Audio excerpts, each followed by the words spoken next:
I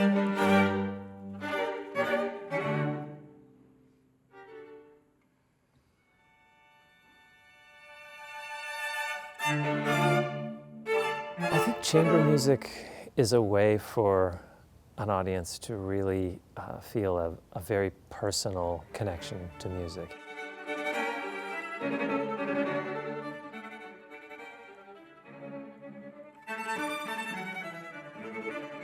Sometimes you go to a 2,000-seat hall and it's sort of a reactive thing. There's something happening and you can respond to it as you like, but you're not necessarily in it, so to speak. You know, in a chamber music hall, which tends to be smaller, I think that there's something in the nature of the writing that draws you in, and it requires very active listening, I think, to really be involved. You know, some people go to concerts for different reasons, and there are some people that go to a concert to sit in their chair and have music come at them.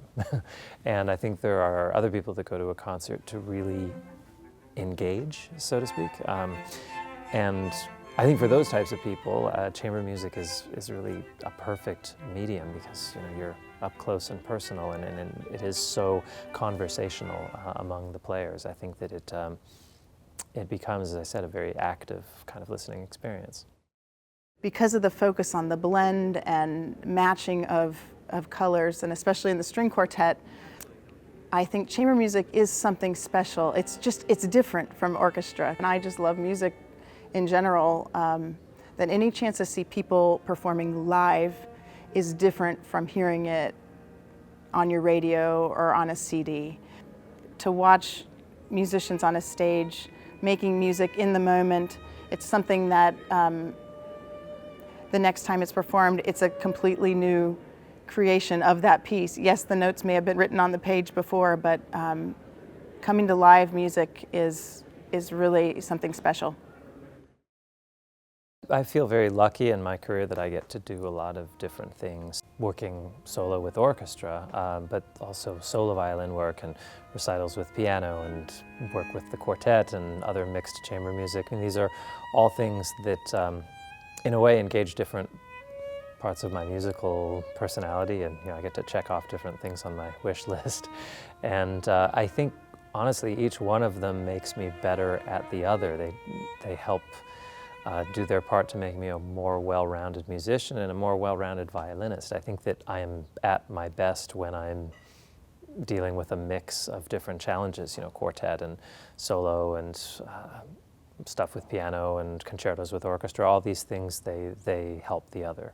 One piece that we're playing this evening is the Janacek, and that's quite an intense piece, which I think will take the audience on an incredible journey. And if you learn the backstory on it, it makes it even that much more scandalous and exciting.